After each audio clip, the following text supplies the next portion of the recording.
Love can be exhilarating and wonderful, but it can also be painful and complicated. Join clinical psychologist and best-selling author Dr. David Hawkins as he reveals the truth about the good, the bad, and the ugly aspects of relationships. Listen in as he gives you practical tips for hope and healing. Welcome to the podcast, Mad in Love.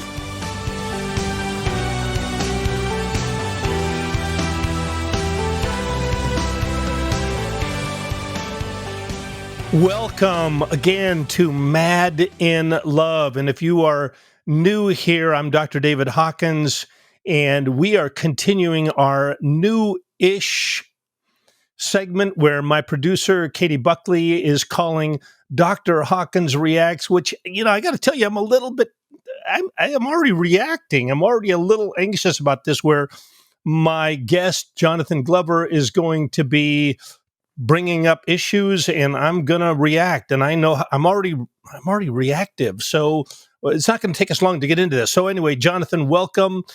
So this is the poster is C weakness 9952. C weakness. C S E SEA. Oh C. Okay. Maybe she doesn't have her sea legs. Maybe she's motion sick on boats. I don't know. Okay. C weakness. So C weakness 9952 says, and I'm gonna shorten. Forgive me, C weakness. I'm going to shorten what she wrote here. She's 38. She was raised in a Catholic conservative environment, and lots of messages of misogyny, fat phobia, fat shaming, and covert racism.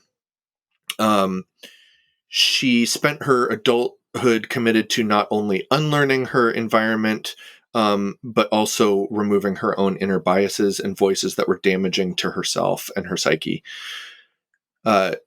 She says, I have had to set multiple boundaries over the years with her parents, such as no racism or racist jokes in her presence. She can't control what they do outside of her interactions with her, but she will 100% not tolerate behavior beyond her boundaries, and no commenting on others' bodies, genders, or sexualities. They can have their opinions, and I have respected their right to do so. However, this past Thursday, I graduated from nursing school with my BSN, Bachelor of Science in Nursing, which is my second bachelor's degree. Like many, I have put on weight. I still feel like I need to justify it just typing this, but I don't.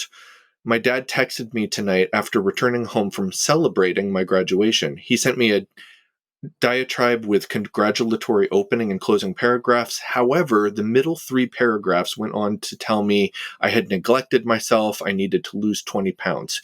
He actually listed the exact amount. I am just beyond. I screenshotted this to my mom. She's a size 0, so I'll let you analyze that one. And she was all, oh dear, I didn't want him to send anything. You'll have to respond to him though, not me. I absolutely lit into them both. I've had enough. I blocked them both. My daughter is 6. They even criticized her weight as a toddler, questioning what I was feeding her, a toddler. I feel like I've set enough boundaries at this point that it doesn't matter. I can't keep letting them enter my life and space and just ruining it. I graduated from accelerating nursing school. I should be celebrated. Am I the jerk? What am I missing? My goodness, her closing comment again. You said that about the previous thing that we read. Am I the a-hole? And isn't that's an important thing for us to just acknowledge for a moment, Jonathan, that people who are critical of us, that message can seep in. And we can start to feel like, am I doing something wrong? I mean, why? And we all know intellectually not to take something personally. We've all got that kind of wired into us too. Like, don't take this personally. Don't take this. Well, yeah, but, and then anyway. So, C weakness. So My goodness. I mean, I just feel compassion for C weakness, and she's struggling to hold her own, to hold her ground. Parents are powerful. They're just really, really powerful. There's something hardwired into all of us that we want our parents' approval, and we want them to support us and acknowledge and love us, for whatever we do, whoever we are. And my goodness, C weakness, she's gone on to get 2 bachelor's degrees, and she's competent in many, many, many ways. And yet these critical messages, again, I would draw to your attention and her attention. Here we are at boundaries again. And people who just like, what are her parents thinking? Come on. This is not your business. And your daughter has accomplished so doggone much. And you're talking to her about 20 pounds, whatever her weight is. She's an adult. It's her business, but they're way across the line, and she blocks them, and rightly so. So I think, and that's what we all need to do. We all need to be self-assured enough that we recognize when people are drifting into our lanes. And once we become really clear about that, Jonathan, when we are clear about, okay, listen, we teach people how to treat us. I wish I had come up with that bumper sticker. I didn't, but I use it every day of the week. We teach people how to treat us. So she would need to say to everyone, verbally and non-verbally, you can be in my life as long as I feel really good when I'm with you. And if I don't, we're done. Or I'm going to put you on notice. Mom and Dad, love to have you in my life, but I can't have you in my life when you're critical of me about this, that, or the other. Can't do it. I like myself too much, and I'm a child of God's, and I got to respect myself. And so, if you're not going to do that, so here's the rules, Mom and Dad. If you do this, that, and that, we can be in relationship. And if you do that, that, and that, we can't be in relationship, and we won't be. So choose wisely. Yeah, I was curious. She didn't exactly go into what the conversation or what her reaction to her father or her mother was. She just said she lit into them, but I'm a little bit curious about what that sounded like for her, what that looked like. Because I think sometimes when I'm talking to people about boundaries, I also sort of encourage them to pause and identify what are their goals, what are especially their long-term goals. And when you're talking about relationships, what are your long-term relationship goals? And that's a fine line. I mean, it's difficult to walk that line of balancing sometimes what your relationship goals are with what your boundaries are. It'd be easy for her, the easiest thing to either say, I'm completely done with them. I'm not going to talk to them ever again. I'm not going to have any contact. Or to say, I guess I need to give in to everything that they're saying and agree with everything, or whatever that extreme would look like. But it's much, much more difficult to walk that middle line. So I would be curious to know what it is that she shared with them or didn't share with them. I'm very curious to know whether or not she gave her father feedback about what he said and how it impacted her, and how it relates to her future contact with him, her daughter, his granddaughter's contact with him, and whether or not he's going to respond to that or do anything different.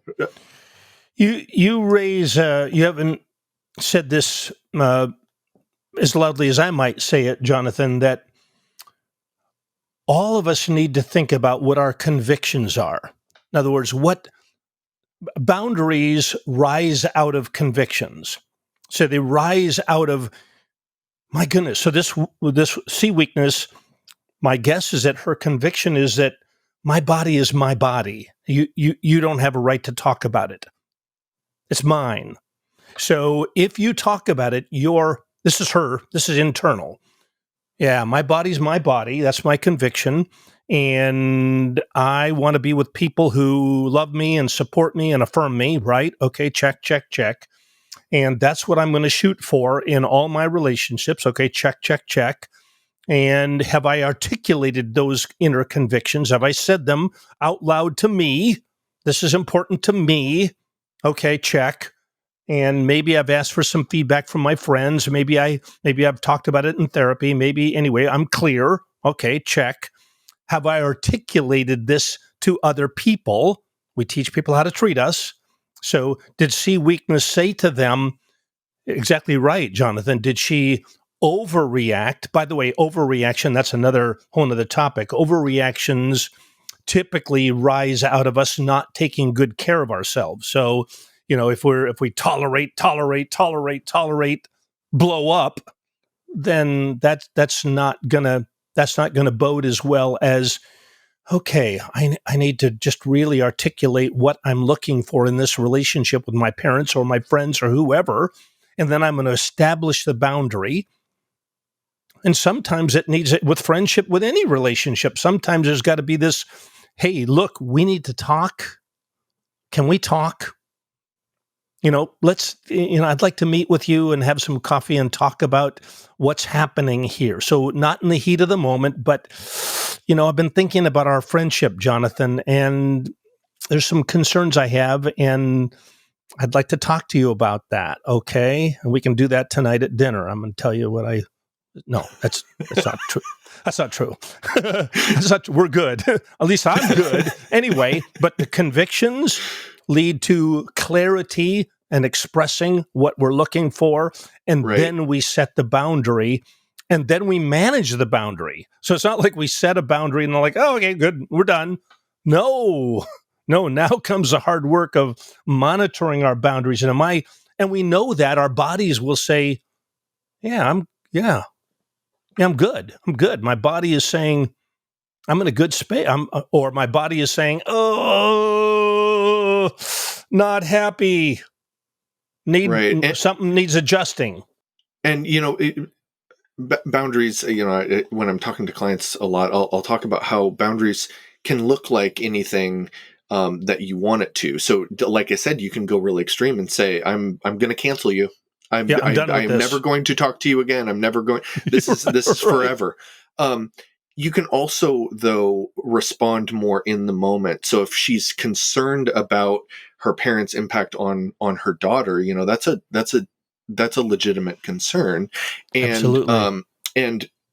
And to say, she's going to more closely monitor the interactions, and maybe she's going to decide in the moment how to respond and what feels good for that moment, whether or not it's saying, well, I think we're done for this afternoon, or whether or not personal disclosure here. My grandmother was a bitter, opinionated old Ukrainian woman, and my mother learned really early on that she didn't want me around her without her there. And so I remember a lot of times being over at my grandmother's house, and my mom would say, hey, Jonathan, why don't you go outside and play? And thinking back on it now, I know that it was a reaction to whatever they were talking about and whatever I might have been being exposed to.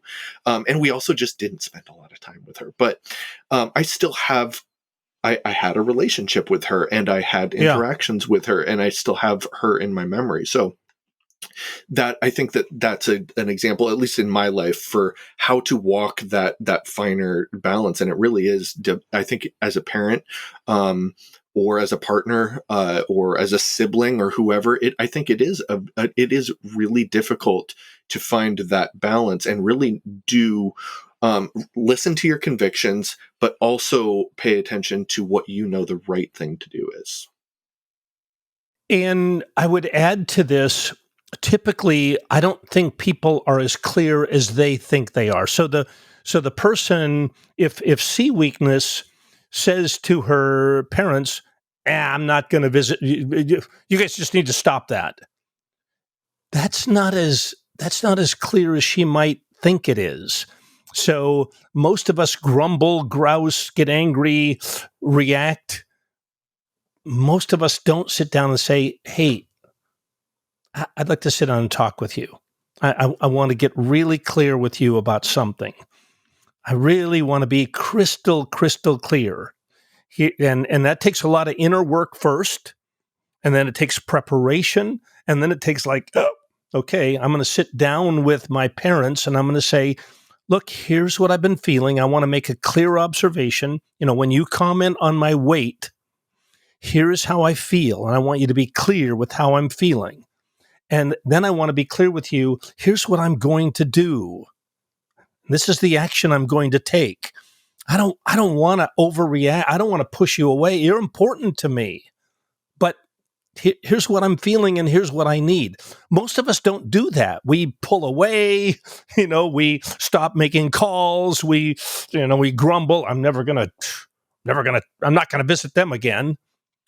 And, we cut off our noses to spite our faces. And anyway, it takes a great deal of thought to. Well, I'm going to underline something that you just said, because I also say it to clients, but the first example that you gave was very external and problem focused, almost in an accusatory type of way. You need to stop doing this thing. And that's not what boundaries are about. Boundaries are about safety and security and what it is that you need in interactions. And the second example, the way that you worded it, was much more, this is me, this is what I need. And if I'm in a situation or an environment where this is happening, this is going to be my response to it. And so it's sharing that instead of being much more external or problem focused. Thank you for, that's a great observation, Jonathan. And you can imagine if C Weakness approaches her parents and says, you need to da-da-da-da-da-da-da-da-da, I mean, what's going to happen? They're going to feel threatened, and they may shape up. They may go like, man, I don't know what got into her. Like, okay, we better not talk about her weight, even though but they're not going to have a real respect and an understanding for wow, I wonder what's happening in our daughter, and can I learn from this? So good. Thank you. Good. That was a good correction. It's also, I think it's really, when you feel hurt, when you feel slighted, when you feel attacked, it is, I think it's a natural response, or at least an initial response, to focus on that negative and to be very accusatory and be focused on that harm. I think it's really difficult to shift into that space more where it could be more collaborative and cooperative. So if she was to shift into that space of saying to her parents, I know that you care about me. I know that you care about my daughter, your granddaughter. I know that you don't want to give her a complex. I know that you want her to be proud of herself and her body. Here's the thing that I'm seeing. Here's the thing that I'm asking for. And to kind of word it more that thing, and kind of assume the best about each other, especially in relationships. I think it's really difficult to do that, though, especially when you're feeling hurt, especially that acute pain. Well, this is really good stuff, Jonathan, to invoke a cooperative, collaborative atmosphere with whoever it is that you're talking with, which I want to amplify a point. When I'm upset, when you're upset, when anybody's upset, it's tempting to go, you don't love me. You never make time for me. You're always parking in front of my car. You never always da da da da da da da da da da. And we think we're just expressing emotion. We're just sharing. No, it's not sharing. It's accusatory. It's provocative. It's shaming. It's blaming. And it's not likely that person who you're shaming, blaming, accusing, attacking, that they're likely to go, whoa, okay, got my attention. But I didn't. I'm not in partnership with you. You've just sliced and diced and cut me up, and I'll watch my step to be sure. But something has been lost in our connection. I'm not going to feel as connected to you, and I'm like, okay, be careful of Jonathan. He's, if you upset him, he'll Yeah. So the good lesson for everybody, that collect yourself. Think about what you want to say, how are you feeling, and what is your outcome, and to have that really, really clear in your mind.